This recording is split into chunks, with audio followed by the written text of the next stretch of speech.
রাজ্যের পেশ করা অন্তর্বর্তীকালীন বাজেটে বলা হয়েছে এই যুব সাথী প্রকল্পের কথা, যেখানে যুবক যুবতী যাদের বয়স 21 বছর থেকে 40 বছর তারা মাসিক 1,500 টাকা এখানে ভাতা পাবেন এবং তার পাশাপাশি এটি 5 বছরের জন্য তারা পাবেন।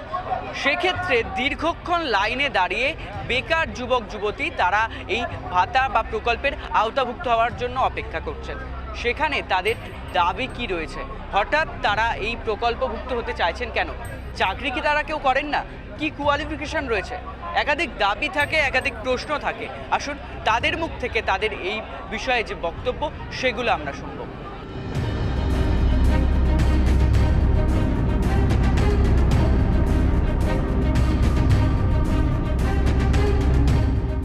চাকরির জন্য অ্যাপ্লাই করেছি, এই এসএসসিটা হলো, এসএসসিটা দিলাম, কিন্তু যা অবস্থা পশ্চিমবঙ্গে, এখানে তো মানে চাকরির জন্য অ্যাপ্লাই করে চাকরি পেয়েও চাকরি চলে যায়। হ্যাঁ, তাই তো মানে ভাতা ছাড়া তো এখানে উপায় নেই। হ্যাঁ, তো দিদি দিচ্ছে ভালো, কিন্তু এই ভাতাটা চিরকালীন হয়ে গেলে তখন যুব সমাজ ধ্বংস হয়ে যাবে। 5 বছরের মধ্যে ভাতা দিয়েও যদি কাউকে চাকরির আওতায় আনা যায় অন্য কোনো প্রকল্পের ভিত্তিতে, তাহলে বোধহয় আরও ভালো হতো।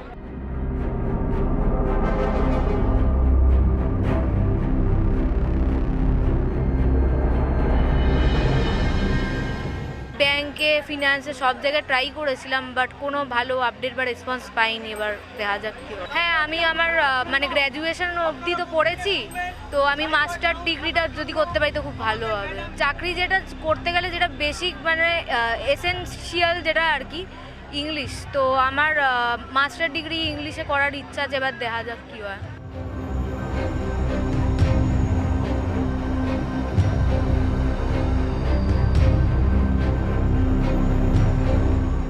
কত কাজে লাগানো যায়, যেটা যুবসাথী, যেটা ছেলে মেয়ে পড়াশোনা করছে পড়াশোনার কাজে লাগছে, আমরা ঘরোয়া মহিলা, আমাদের ঘরোয়া কাজে লাগছে, মানে ধরতে গেলে আমাদের একটা হাত খরচা দিচ্ছে দিদি। এটা তো একদমই দরকার, চাকরিটা তো অবভিয়াসলি দরকার। আমি তো সেটাই আগেই বলবো, চাকরিটা অবভিয়াসলি দরকার। একটা মাসে 1,500 টাকা দিয়ে এটা হয় না। এটা কিন্তু চাকরিটা, যেখানে গিয়ে স্যালারিটা বেশি, পড়াশোনা করে বাড়িতে বসে রয়েছে ছেলে মেয়েরা বেকার হয়ে।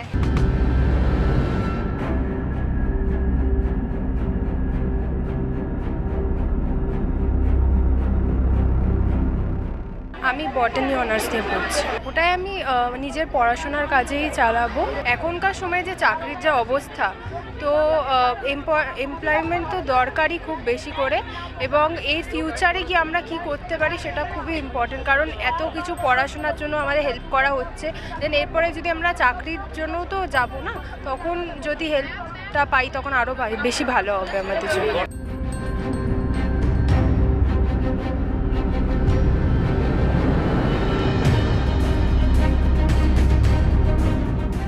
সেটা চাকরি তো দরকারই, নিজেদের জন্য হোক বা নিজে স্টাবলিশ হয়ে নিজে চাকরি পেয়ে নিজের ফ্যামিলিকে দেখভাল করা, সব কিছুর জন্য একটা দরকার। চাকরি তো খুবই একটা এখনকার দিনে তো খুব মানে যেটা নেই বললেই চলে, সেটা তো সবারই দরকার। চাকরিটা হয়ে গেলে নিজের ফ্যামিলি হোক, নিজের তারপর বড়ো হবো, নিজে যখন বিয়ে সাথে করবো সব কিছু তো নিজের ফ্যামিলির জন্য সব কিছু করবো। এটা সরকার থেকে দিচ্ছে, ওই জন্য আমরা গ্রহণ করছি। তাহলে চাকরি আবার যে যেটা ভাববে, কেউ যদি বলে ভাতা তো ভাতা, যদি বলে চাকরি।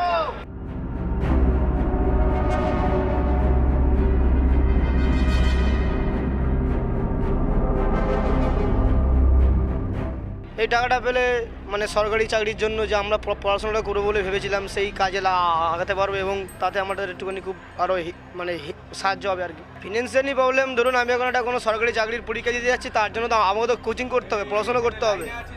সেই পড়াশোনাটা করার জন্য যে খরচাটা, সেই খরচাটা আমরা অনেক ছেলেপিলে আমরা তুলতে পারি না, হয়তো পারিবারিক কোনো প্রবলেম বা আর্থিক কোনো সমস্যা, ওই জন্য। তো এই টাকাটার দ্বারা কিছুটা হলেও তো আমাদের উপকৃত হবে।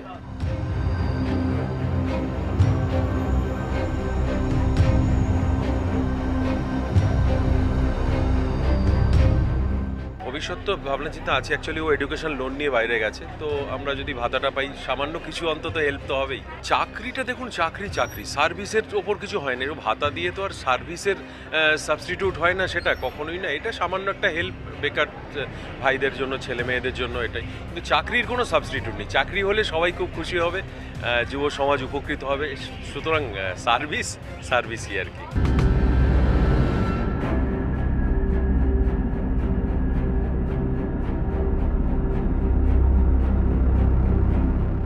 যুবদের একটাই মানে দিগন্ত হওয়া উচিত। আগামী দিনের ভবিষ্যৎ প্রজন্মকে শিল্প নতুন না হলে ভাতা দিয়ে বেশি দিন চালানো যাবে না। তো শিল্প আনতে হবে, মূল লক্ষ্য শিল্প রাখতে হবে। ভাতা সাবস্টিটিউট ঠিক আছে, নর্মাল দিচ্ছে 2-5 বছরের জন্য, 4 বছর, কিন্তু শিল্পকে আমাকে আনতেই হবে। এটাই মূল লক্ষ্য হওয়া উচিত পশ্চিমবঙ্গ সরকারের। ভাতা কোনো দিনই চাকরির সাবস্টিটিউট হতে পারে না।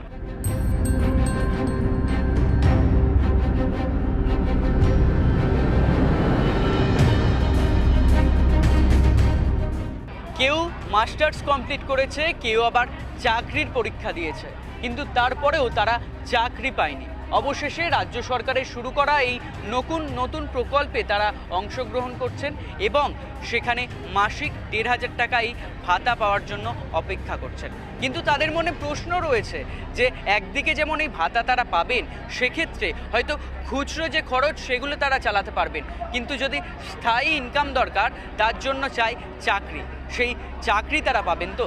এই প্রশ্ন নিয়েই দীর্ঘক্ষণ লাইনে দাঁড়িয়ে রয়েছেন বেকার যুবক যুবতী। ক্যামেরায় রানার সাথে অর্ঘজিতের রিপোর্ট, এস নিউজ।